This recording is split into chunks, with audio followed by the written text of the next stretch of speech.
I was mopping floors in a skyscraper when I saved a $200 million deal wearing the same janitor uniform I'd worn for 2 years, ignored by the same people who thought hello was optional. And the crazy part. It only happened because I spoke Arabic.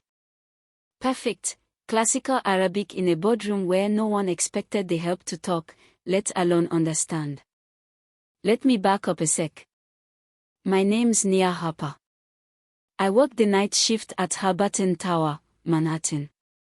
Most nights, I'm just trying to stay out of sight, swish the mop, wipe the sinks, clock out, and get back to my brother. Jordan's the reason I gave up my scholarship to Oxford. Yeah, that's Oxford. I had plans once. Languages, diplomacy, maybe even the UN. But when Jordan got hurt, I had to step up. Life happens, you know. Anyway, one night, I was cleaning near Conference Room B and I overheard the execs panicking about this big merger.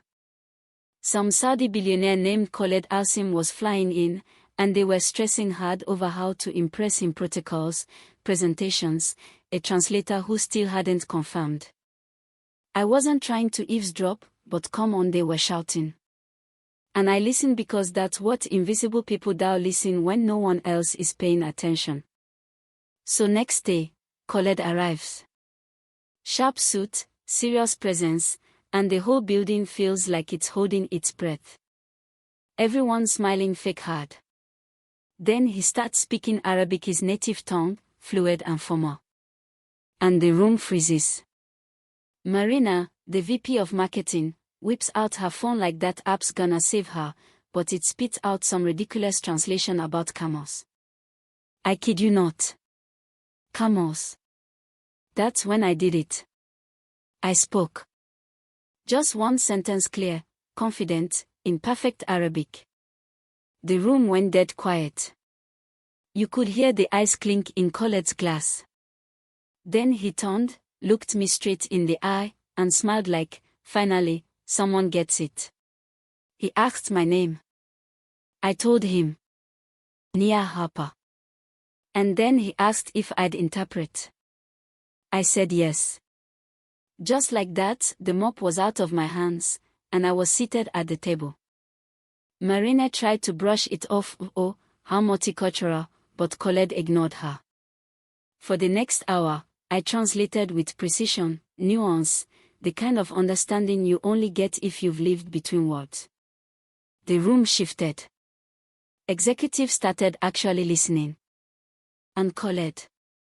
He kept smiling. When it was over, he pulled me aside and said, "You know, I remember you." Turns out he'd read a paper I presented years ago at a conference before I dropped out of Oxford. He remembered me. And then he offered me a grant education, career, my choice. No strings. Just recognition. I walked home that night with blisters and a heart full of confusion. I didn't ask for this. But maybe I deserved it. Next morning, I walk into work not as a janitor, but as Khaled's personal interpreter. The receptionist who never looked up stood when she saw me. Marina. She smiled like I was a bug she couldn't squash. During that meeting, I didn't just translate, I navigated culture, business, everything they couldn't grasp even with 10 consultants. Khaled was impressed. So was the CEO, Walter. He offered me a job, corporate cultural liaison. Fancy title, no power. A leash. That night, Jordan sat me down. Told me, "You've carried me long enough. You gave up Oxford for me. It's your turn now." And that hit hard. So I declined Walter's offer. Took Khaled's instead. Director of Cultural Strategy. Whole new game. But then Marina strikes back. She leaks a recording of me twisted, out of context to make me sound manipulative. HR calls me in. Walter plays dumb. I sit there, watching them spin a story where I'm the villain. And just when I'm about to speak, Khaled walks in. Storm-faced.